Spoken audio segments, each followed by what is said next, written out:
한국? 절대 안 가겠어요. 교실이 순식간에 조용해졌습니다. 모든 학생들의 시선이 한 명에게 집중됐어요. 바로 저, 하야시 유우타였습니다. 좋아요, 구독 부탁드려요. 안녕하세요. 저는 교토의 전통 가문에서 자란 17살 하야시 유우타입니다. 제 집안은 300년 넘게 일본의 전통 다도를 지켜온 명문가예요. 어릴 때부터 아버지께서는 항상 말씀하셨습니다. 일본 문화의 순수성을 지켜야 한다고요. 그런 제가 왜 이렇게 화가 났을까요? 바로 우리 학교 수학여행지가 부산으로 결정됐기 때문입니다. 선생님이 교단에서 발표하셨어요. 올해 수학여행은 한국 부산으로 갑니다. 한국의 전통과 현대문화를 체험하는 뜻깊은 여행이 될 거예요. 그 순간 제 머릿속에는 하나의 생각만 떠올랐습니다. 왜 하필 한국이야? 일본 문화를 흉내낸 나라에서 뭘 배우겠다는 거지? 친구 다이스케가 제 옆에서 속삭였어요. 야, 유우타. 케이팝도 재미있고 음식도 맛있다던데? 저는 코웃음을 쳤습니다. 그런 건 우리 일본 것을 베낀 거야. 진짜를 놔두고 왜 가짜를 보러 가야 해? 집에 돌아가서 아버지께 이야기를 드렸어요. 아버지는 눈썹을 찌푸리시며 말씀하셨습니다.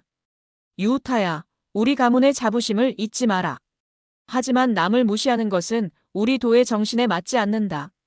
그래도 저는 납득할 수 없었어요. 왜 굳이 한국까지 가서 시간을 낭비해야 하는 건지 이해가 안 됐거든요. 그날 밤 제 방에서 교토의 야경을 바라보며 생각했습니다. 저 아름다운 일본의 전통이 깃든 도시를 두고 왜 다른 나라로 가야 하는 걸까요? 한국이라는 나라가 우리에게 줄 수 있는 게 정말 있을까요? 인터넷으로 부산에 대해 찾아봤어요. 사진들은 그럭저럭 봐줄만 했지만 여전히 확신이 서지 않았습니다. 해운대라는 해변도 있고 자갈치 시장이라는 곳도 있더군요. 하지만 교토의 깊이 있는 문화와 비교하면 얼마나 의미가 있을까 싶었어요. 며칠 동안 저는 계속 선생님께 말씀드렸습니다. 선생님, 정말 한국이 좋은 선택일까요? 학생들에게 보여줄 게 그렇게 많을지 의문이에요. 하지만 선생님은 미소를 지으며 답하셨어요. 유우타 군, 세상은 넓어. 다른 문화를 경험해보는 것도 교육의 한 부분이야. 친구들은 대부분 좋아하는 분위기였어요. 특히 여학생들은 한국 화장품과 케이팝 이야기로 떠들썩했습니다. 저만 혼자 시큰둥한 표정으로 있었죠.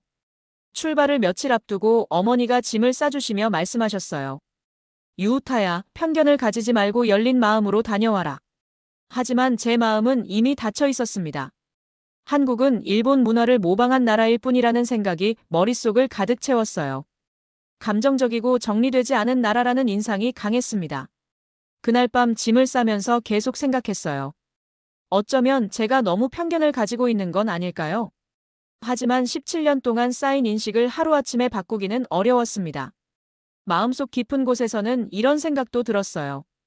혹시 내가 틀렸을 수도 있겠지? 하지만 그런 생각은 금방 사라졌습니다. 우리 가문의 자부심과 일본 문화에 대한 믿음이 더 컸거든요. 출발 당일 아침, 저는 여전히 내키지 않는 마음으로 가방을 메고 집을 나섰습니다. 아버지는 현관에서 저를 배웅하시며 마지막 당부 말씀을 해주셨어요.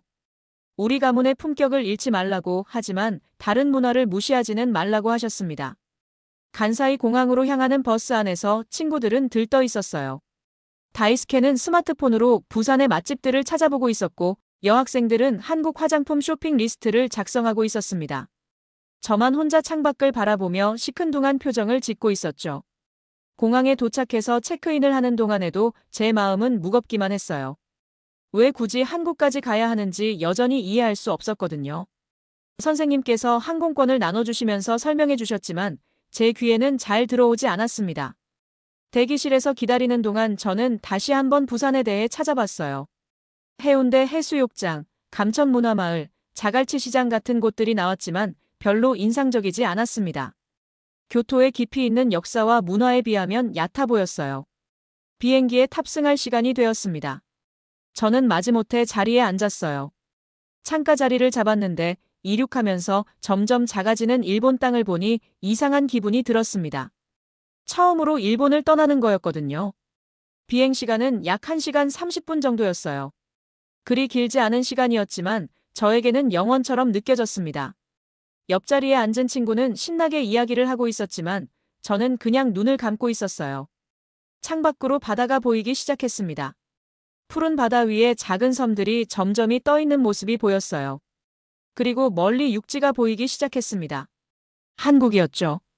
처음 보는 한국의 모습이었어요. 부산이 가까워질수록 제 마음은 더욱 복잡해졌습니다. 정말 이곳에서 뭔가 의미 있는 걸 배울 수 있을까요? 아니면 그냥 시간 낭비가 될까요? 솔직히 기대보다는 걱정이 더 컸어요. 김해 공항이 보이기 시작했습니다. 생각보다 큰 공항이었어요. 비행기가 착륙하면서 느껴지는 진동과 함께 저는 이제 정말 한국 땅에 발을 디디게 된다는 사실을 실감했습니다. 공항에서 내리면서 첫 번째로 느낀 건 공기였어요. 일본과 크게 다르지는 않았지만 뭔가 다른 느낌이었습니다. 아마도 처음 와보는 곳이라서 그런 것 같았어요. 입국 심사를 받으면서 한국 직원분이 저희를 반갑게 맞아주셨어요. 일본어로 환영 인사를 해주시는 모습이 의외였습니다. 적어도 불친절하지는 않겠구나 하는 생각이 들었어요.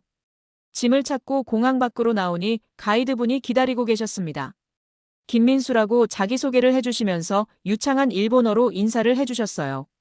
생각보다 일본어를 잘하시는 모습에 조금 놀랐습니다. 버스에 오르면서 저는 창밖을 바라봤어요. 공항 주변 풍경은 그럭저럭 정리되어 있었습니다. 생각했던 것보다는 깔끔해 보였어요. 하지만 여전히 큰 기대는 하지 않았습니다. 부산 시내로 향하는 길에 김 가이드님이 부산에 대해 설명해주기 시작하셨어요. 인구 350만 명의 대도시라는 것, 한국의 대표적인 항구도시라는 것, 그리고 다양한 볼거리가 있다는 것들이었죠. 하지만 저는 여전히 반신반의했습니다. 과연 이곳에서 제가 뭔가 새로운 걸 배울 수 있을까요? 아니면 그냥 평범한 관광으로 끝날까요? 마음 한구석에서는 빨리 일본으로 돌아가고 싶다는 생각만 들었어요. 부산 시내로 들어서면서 저는 점점 당황스러워졌습니다. 제가 상상했던 모습과는 완전히 달랐거든요. 도로는 깔끔하게 정비되어 있었고 건물들도 질서정연하게 서 있었어요.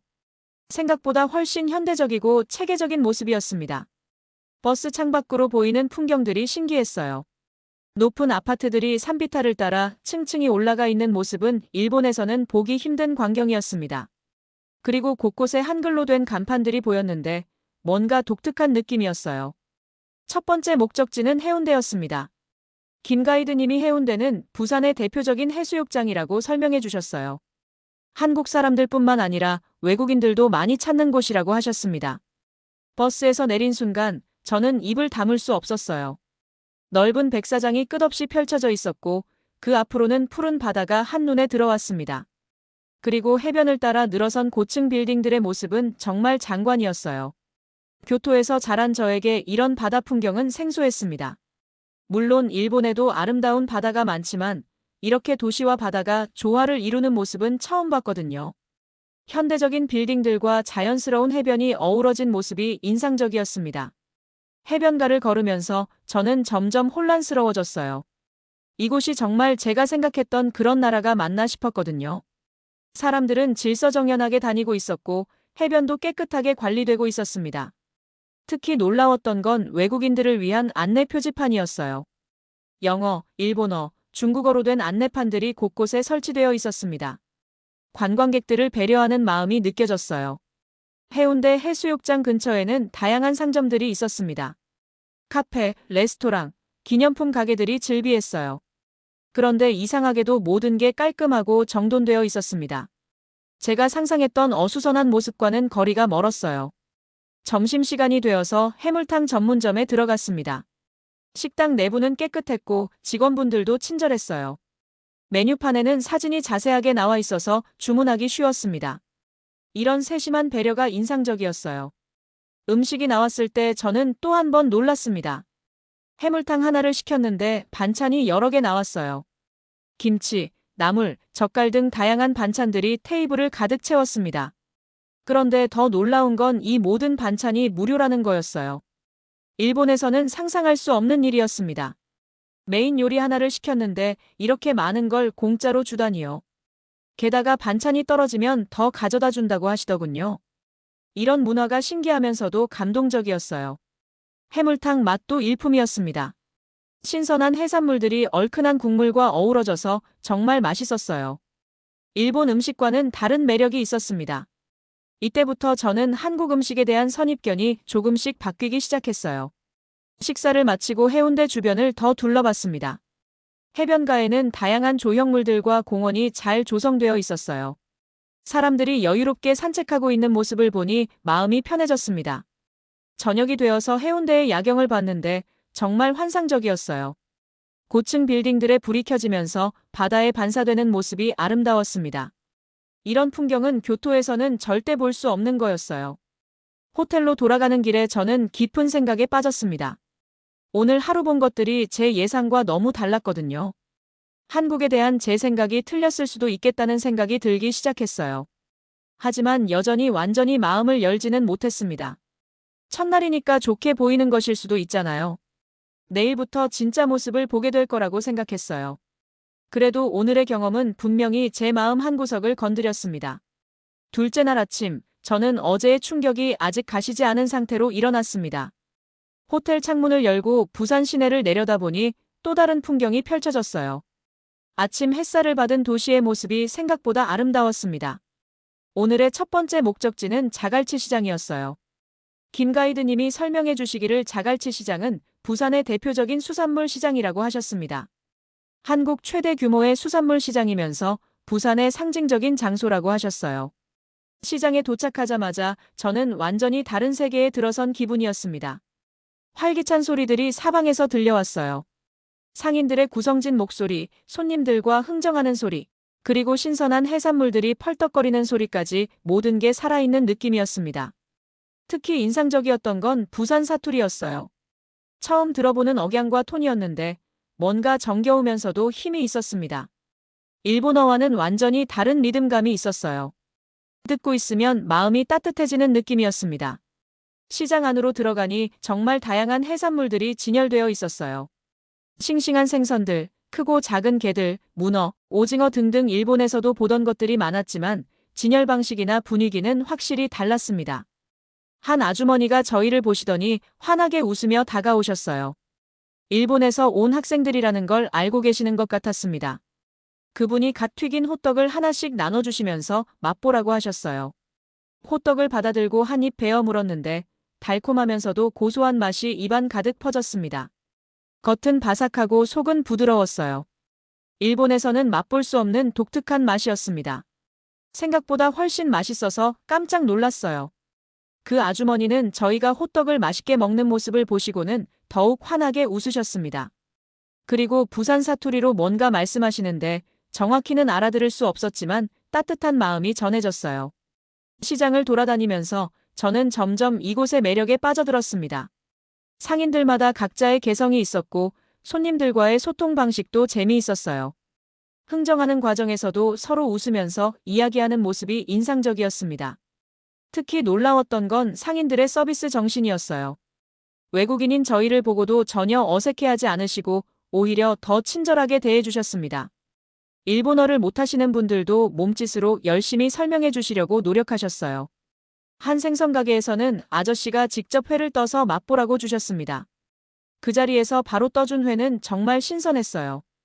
일본의 사시미와는 또 다른 맛과 식감이었습니다. 양념장도 독특했는데 고추장을 베이스로 한 소스가 회와 잘 어울렸어요. 시장 2층에는 식당들이 있었습니다. 아래층에서 산 신선한 해산물을 바로 조리해서 먹을 수 있는 시스템이었어요. 저희도 해물찜을 주문했는데 푸짐한 양과 얼큰한 맛이 일품이었습니다. 식사를 하면서 주변을 관찰해보니 현지 사람들도 많이 찾는 곳이었어요. 관광지이면서도 동시에 지역 주민들의 생활 공간이기도 한 거죠. 이런 자연스러운 모습이 좋았습니다. 식당 아주머니가 저희가 일본에서 왔다는 걸 아시고는 특별히 김치를 더 가져다 주셨어요. 처음 먹어보는 김치는 생각보다 맛있었습니다. 매콤하면서도 시원한 맛이 해물찜과 잘 어울렸어요. 시장을 나오면서 저는 뭔가 마음이 따뜻해진 기분이었습니다. 사람들의 순수한 친절함과 정이 느껴졌거든요. 상업적인 친절이 아니라 진심에서 우러나오는 따뜻함이었어요. 오후에는 시장 근처의 국제시장도 둘러봤습니다. 여기는 또 다른 분위기였어요. 다양한 물건들을 파는 상점들이 미로처럼 연결되어 있었습니다. 구경하는 재미가 쏠쏠했어요. 하루 종일 시장을 돌아다니면서 저는 한국 사람들의 삶의 모습을 직접 볼 수 있었습니다. 활기차고 정이 넘치는 모습들이 제 마음을 조금씩 녹여주었어요. 어제의 충격에 이어서 오늘은 또 다른 감동을 받았습니다. 셋째 날 아침, 저는 감천문화마을로 향했습니다. 김 가이드님의 설명에 따르면 이곳은 한국전쟁 당시 피란민들이 정착해 만든 마을이라고 하셨어요. 산비탈의 알록달록한 집들이 계단식으로 올라가 있는 모습이 마치 마추픽추 같다고 해서 부산의 마추픽추라고도 불린다고 하셨습니다. 버스에서 내려 마을 입구에 도착하니 정말 독특한 풍경이 펼쳐졌어요. 형형색색의 집들이 산비탈을 따라 다닥다닥 붙어있는 모습이 신기했습니다. 일본에서는 볼 수 없는 풍경이었어요. 각 집마다 다른 색깔로 칠해져 있어서 마치 거대한 팔레트 같았습니다. 마을로 올라가는 길은 좁은 골목길이었습니다. 계단과 경사로가 이어져 있었는데 걷다 보니 숨이 조금 찼어요. 하지만 중간중간 보이는 바다 풍경이 아름다워서 피로가 덜했습니다. 골목 곳곳에는 예술 작품들이 설치되어 있었어요. 벽화도 있고 조형물도 있었습니다. 주민들의 일상과 예술이 자연스럽게 어우러져 있는 모습이 인상적이었어요. 이런 문화적 감성이 새로웠습니다. 마을 중간쯤에서 저희는 작은 카페에 들어가 휴식을 취했습니다. 그곳에서 85세의 박할머니를 만났어요. 할머니는 이 마을에서 60년 넘게 사셨다고 하셨습니다. 일제강점기와 한국전쟁을 모두 겪으신 분이셨어요. 처음에 저는 조금 긴장했습니다. 일제강점기를 직접 겪으신 분이라니 혹시 일본 학생들을 좋지 않게 보실까봐 걱정됐거든요. 하지만 할머니의 첫마디는 제 예상을 완전히 뒤엎었습니다. 할머니는 환한 미소를 지으시며 저희를 반갑게 맞아주셨어요. 그리고 천천히 이야기를 시작하셨습니다. 어린 시절 일제강점기의 힘든 시절 이야기, 해방 후의 혼란, 그리고 한국전쟁 때 이곳으로 피난온 이야기까지 들려주셨어요. 할머니의 이야기는 제가 교과서에서 배운 것과는 다른 관점이었습니다. 개인의 경험담이었기 때문에 더욱 생생하고 가슴에 와닿았어요. 특히 전쟁 중에도 서로 도우며 살아간 이야기들은 감동적이었습니다. 그런데 할머니는 과거의 아픈 기억들을 이야기하시면서도 원망의 기색은 전혀 보이지 않으셨어요. 오히려 힘든 시절을 이겨낸 자부심과 앞으로의 희망에 대해 더 많이 말씀하셨습니다. 할머니가 제 손을 잡으시며 하신 말씀이 지금도 잊혀지지 않습니다. 어려운 시절도 있었지만 그래도 젊은 친구들은 미래를 봐야 한다고, 과거에 얽매이지 말고 서로 친하게 지내야 한다고 하셨어요. 그 순간 저는 정말 큰 충격을 받았습니다. 일본에 대해 가장 원망할 만한 이유가 있는 분이 오히려 화해와 미래를 이야기하고 계셨거든요. 할머니의 따뜻한 손길에서 진정한 관용과 용서의 의미를 배웠습니다. 할머니는 또 이런 말씀도 하셨어요. 나라와 나라 사이에는 복잡한 문제들이 있을 수 있지만 사람과 사람 사이에는 마음만 있으면 된다고 하셨습니다. 정치와 개인은 별개라는 뜻이었어요.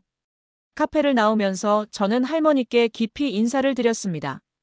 그리고 할머니가 건강하게 오래 사시기를 진심으로 기원했어요. 할머니도 저희가 한국에서 좋은 추억을 많이 만들고 가기를 바란다고 하셨습니다. 마을을 더 둘러보면서 저는 계속 할머니의 말씀을 생각했습니다. 제가 지금까지 가지고 있던 편견들이 얼마나 부끄러운 것인지 깨달았어요. 할머니 같은 분들이 계시기에 이런 아름다운 마을이 만들어질 수 있었던 거겠죠. 감천문화마을의 전망대에 올라가서 부산 시내를 내려다봤습니다. 넓은 바다와 도시가 어우러진 풍경이 아름다웠어요. 그리고 이 모든 것이 할머니 같은 분들의 삶의 터전이라는 생각에 숙연해졌습니다. 마을 곳곳에서 만난 주민들도 모두 친절하셨어요. 외국인 관광객들에게 익숙하신 것 같았지만 그래도 진심 어린 환대를 보여주셨습니다. 길을 물어보면 친절하게 알려주시고 사진을 찍어달라고 하면 흔쾌히 응해주셨어요. 오후 늦게 마을을 떠나면서 저는 많은 생각을 했습니다. 오늘 만난 할머니의 말씀이 제 마음 깊숙이 박혔어요. 그분의 관용과 지혜가 저에게 큰 깨달음을 주었습니다. 버스 안에서 창밖을 바라보며 저는 제 자신을 돌아봤습니다. 지금까지 얼마나 편협한 생각을 가지고 살았는지, 그리고 진정한 인간의 아름다움이 무엇인지를 배웠어요. 할머니의 따뜻한 손길은 제 마음의 문을 활짝 열어주었습니다. 넷째 날 아침, 저희는 해동용궁사로 향했습니다. 김 가이드님이 설명해 주시기를 이곳은 바다 위에 세워진 독특한 절이라고 하셨어요. 한국의 대표적인 해상 사찰 중 하나로 일출을 보기 위해 새벽부터 많은 사람들이 찾는 곳이라고 하셨습니다. 버스에서 내려 용궁사 입구로 향하는 길에 저는 이미 특별한 기운을 느꼈습니다. 바다 냄새와 함께 은은한 향 냄새가 섞여서 묘한 분위기를 만들어냈어요. 교토의 산사들과는 완전히 다른 느낌이었습니다.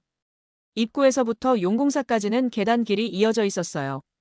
내려가면서 점점 바다가 가까워지는 게 느껴졌습니다. 중간중간 12지 신상들이 세워져 있었는데 각각의 조각이 정교하고 아름다웠어요. 드디어 용궁사의 전체 모습이 눈에 들어왔을 때 저는 정말 숨이 멎을 것 같았습니다. 푸른 바다를 배경으로 한 절의 모습이 환상적이었거든요. 파도가 바위에 부딪히며 만들어내는 물보라와 어우러진 모습은 마치 용왕이 사는 궁전 같았어요. 절 안으로 들어가니 독특한 구조에 다시 한번 놀랐습니다. 대웅전이 바다를 향해 세워져 있었고 그 앞으로는 넓은 바다가 펼쳐져 있었어요. 일본의 절들이 대부분 산속 깊은 곳에 자리 잡고 있는 것과는 정반대였습니다. 법당 안에 들어가서 불상을 보니 또 다른 감동이 밀려왔어요. 자비로운 부처님의 모습은 일본과 비슷했지만 뭔가 다른 느낌이 있었습니다. 더 친근하고 따뜻한 느낌이랄까요? 바다를 바라보고 앉아 계신 모습이 인상적이었어요. 저를 안내해 주신 스님께서 용궁사의 역사에 대해 설명해 주셨습니다. 이곳은 고려 공민왕 때 나홍화상이 창건했다고 하셨어요. 바다에서 용이 나타나 부처님께 예를 올렸다는 전설이 있어서 용궁사라는 이름이 붙었다고 하셨습니다. 스님의 설명을 들으면서 저는 한국 불교만의 독특함을 느꼈습니다. 일본 불교와 뿌리는 같지만 발전해온 과정이 달라서 각각의 특색을 가지게 된 거였어요. 어느 쪽이 더 좋다고 할 수는 없었습니다. 그냥 다를 뿐이었어요. 바다를 바라보며 잠시 명상을 해봤습니다. 파도 소리를 들으며 마음을 비우려고 노력했어요. 그러자 지난 며칠 동안의 경험들이 하나씩 떠올랐습니다. 해운대의 아름다운 풍경, 자갈치 시장의 활기, 그리고 할머니의 따뜻한 손길까지요. 특히 인상적이었던 건 용궁사의 해맞이 문화였어요. 스님께서 설명해 주시기를 매년 새해가 되면 수많은 사람들이 이곳에서 해돋이를 보며 소원을 빈다고 하셨습니다. 바다에서 떠오르는 해를 보며 새로운 희망을 품는다는 게 아름다웠어요. 절 주변을 더 둘러보니 곳곳에 소원을 비는 공간들이 있었습니다. 연등을 달 수 있는 곳도 있었고 소원을 적어서 걸 수 있는 곳도 있었어요. 사람들의 간절한 마음들이 느껴져서 마음이 숙연해졌습니다. 용궁사에서 바라본 바다는 정말 아름다웠어요. 끝없이 펼쳐진 푸른 바다와 하늘이 맞닿은 수평선이 장관이었습니다. 그리고 그 너머로는 일본이 있다는 생각을 하니 감회가 새로웠어요. 태종대로 이동해서 전망대에 올라갔습니다. 이곳에서는 맑은 날에 일본의 스시마섬까지 볼 수 있다고 하셨어요. 아쉽게도 그날은 구름이 있어서 스시마는 보이지 않았지만 일본 방향을 가리키며 생각에 잠겼습니다. 이렇게 가까운 거리인데 왜 서로를 제대로 이해하지 못했을까요? 바다 하나만 건너면 되는 거리인데 마음의 거리는 왜 이렇게 멀었을까요? 제 자신도 포함해서 많은 사람들이 편견 속에 갇혀 살고 있는 것 같았어요. 태종대의 기암괴석들을 보면서 자연의 웅장함에 감탄했습니다. 오랜 세월 파도가 깎아 만든 절벽들이 신비로웠어요. 그리고 그 절벽 위에서 바라본 바다는 정말 넓고 깊었습니다. 등대까지 올라가서 주변을 둘러봤습니다. 부산 앞바다의 크고 작은 섬들이 점점이 떠있는 모습이 아름다웠어요. 그리고 멀리 보이는 부산항의 모습도 인상적이었습니다. 거대한 크레인들과 컨테이너들이 질서정연하게 배치되어 있었어요. 오후 늦게 용궁사와 태종대 관람을 마치고 버스로 돌아가는 길에 저는 깊은 생각에 빠졌습니다. 오늘 본 것들이 제게 큰 깨달음을 주었거든요. 문화에는 우열이 없다는 것, 각각의 아름다움이 있을 뿐이라는 것을 깨달았어요. 한국의 불교 문화도 자연과 어우러진 건축도 모든 게 나름의 독특함과 아름다움을 가지고 있었습니다. 제가 지금까지 일본 것만이 최고라고 생각했던 게 얼마나 편협한 생각이었는지 반성하게 됐어요. 다섯째 날 오후, 저희는 부산국제영화제 거리인 BIFF 광장을 방문했습니다. 김 가이드님이 설명해 주시기를 이곳은 매년 10월에 열리는 부산국제영화제의 중심 무대라고 하셨어요. 아시아 최대 규모의 영화제 중 하나로 전 세계에서 영화 관계자들과 관광객들이 몰려든다고 하셨습니다. 거리에 도착하니 영화와 관련된 조형물들과 핸드프린팅들이 곳곳에 설치되어 있었어요. 유명한 영화 감독들과 배우들의 손도장이 새겨진 동판들을 보면서 한국 영화 산업의 규모를 실감할 수 있었습니다. 그때 저희와 비슷한 나이로 보이는 한국 학생들 몇 명이 다가왔어요. 일본에서 온 학생들이라는 걸 알고는 반갑게 인사를 건네면서 이곳을 안내해주겠다고 하더군요. 처음에는 조금 어색했지만 금세 친해질 수 있었습니다. 그 학생들과 함께 거리를 걸으며 한국 영화에 대한 이야기를 나눴습니다. 그들이 한국 영화에 대해 이야기할 때의 열정과 자부심이 정말 인상적이었어요.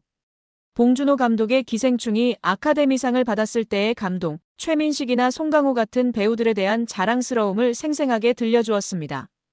한 학생이 저에게 일본 영화는 어떠냐고 물어봤어요.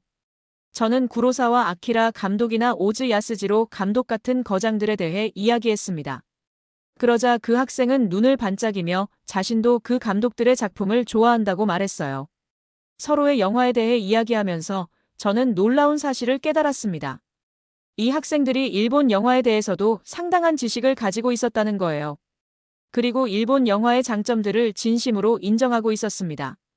반대로 저도 그들이 추천해준 한국 영화들에 대해 관심을 갖게 됐어요. 올드보이, 추격자, 아가씨 같은 영화들의 줄거리를 들어보니 정말 흥미로웠습니다. 일본에서도 개봉했던 작품들이 있었는데 당시에는 별로 관심을 두지 않았던 게 후회됐어요. 한 학생이 스마트폰으로 한국 영화의 명장면들을 보여주었습니다. 영상미나 연출력이 정말 뛰어났어요.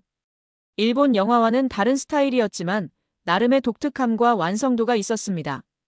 그들은 또 한국 영화 산업이 어떻게 발전해 왔는지도 설명해 주었어요.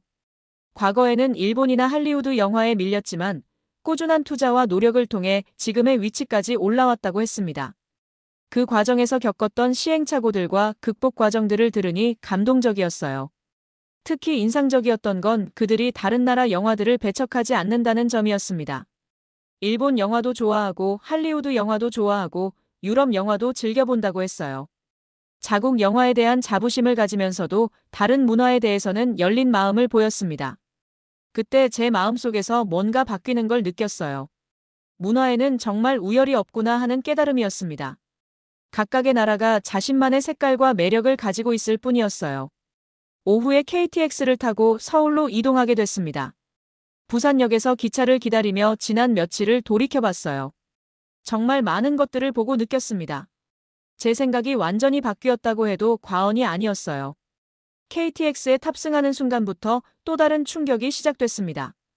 기차의 외관부터 인상적이었어요. 세련된 디자인과 깔끔한 색상이 정말 멋있었습니다. 일본의 신칸센과는 또 다른 매력이 있었어요. 기차 내부도 놀라웠습니다. 넓고 편안한 좌석, 깨끗한 내부 환경, 그리고 친절한 승무원들까지 모든 게 완벽했어요. 특히 와이파이가 무료로 제공되는 점이 인상적이었습니다. 기차가 출발하자마자 느껴진 건 놀라운 속도였어요. 정말 빨랐습니다. 창밖으로 지나가는 풍경들이 순식간에 바뀌었어요.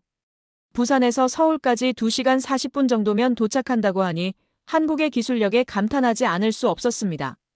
기차 안에서 부산에서 만난 학생들과 카카오톡으로 연락을 주고받았어요. 그들이 추천해준 서울의 명소들과 맛집들을 메모해뒀습니다. 그리고 일본에 돌아가면 꼭 연락하겠다고 약속했어요. 창밖으로 보이는 한국의 풍경들이 새로웠습니다. 넓은 평야와 산들, 그리고 곳곳에 보이는 도시들까지 모든 게 신선했어요. 일본과 비슷한 점도 있었지만 분명히 다른 매력이 있었습니다. 서울에 가까워질수록 제 마음은 더욱 설렜어요. 부산에서 이미 충분히 놀랐는데 서울에서는 또 어떤 경험들이 기다리고 있을까 궁금했습니다. 기차 안에서 지난 며칠을 정리해보니 정말 많은 변화가 있었어요. 한국에 대한 편견이 완전히 사라졌고 오히려 존경심과 호감이 생겼습니다.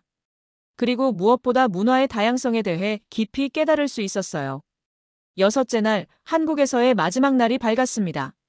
서울역에 도착했을 때부터 느꼈던 건 이곳의 규모와 현대적인 모습이었어요. 부산과는 또 다른 매력이 있었습니다. 수도답게 웅장하면서도 세련된 느낌이 물씬 풍겼어요.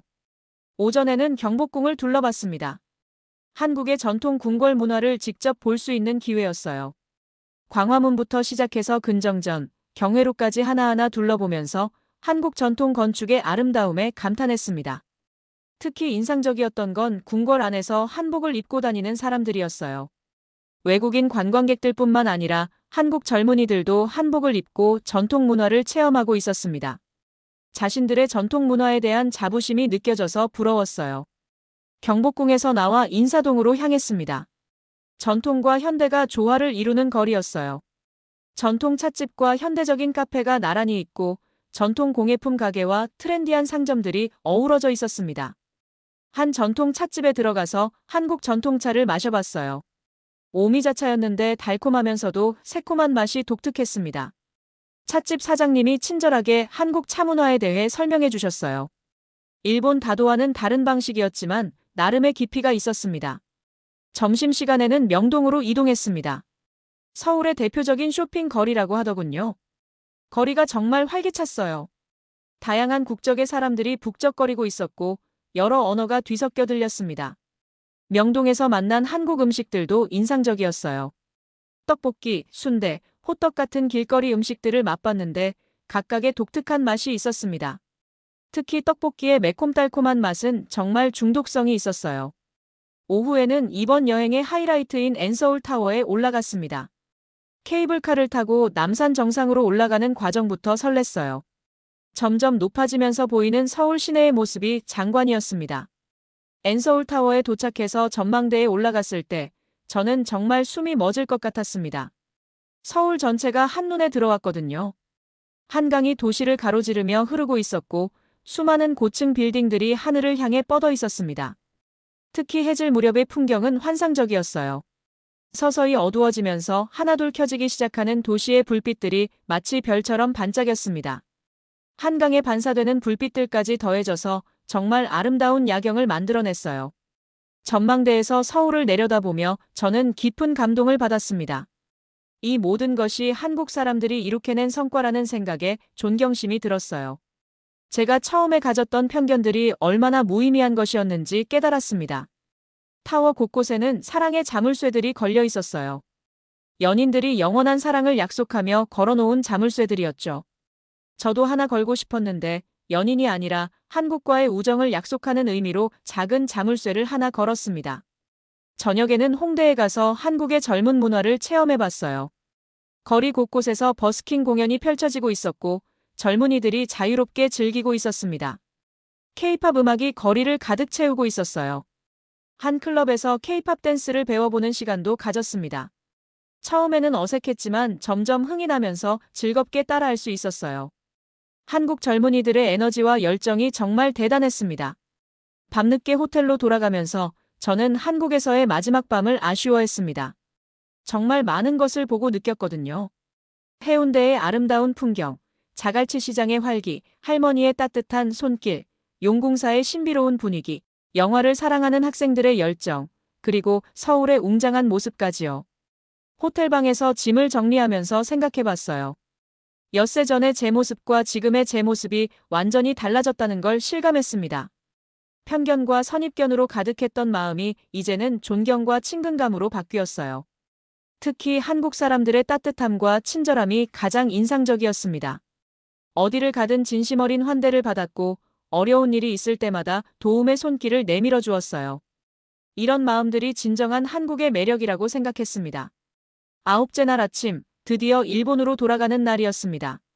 김포공항으로 향하는 길에서도 서울의 모습을 마지막까지 눈에 담으려 노력했어요. 꼭 다시 오겠다고, 이번에는 더 오래, 더 깊이 한국을 알아보겠다고 말이에요. 그리고 일본에 돌아가서는 주변 사람들에게 진짜 한국의 모습을 알려주겠다고 결심했습니다. 비행기 창문으로 점점 멀어지는 한국 땅을 바라보며 저는 눈물이 났어요. 이별이 아쉬웠거든요. 하지만 슬픈 눈물이 아니라 감사의 눈물이었습니다.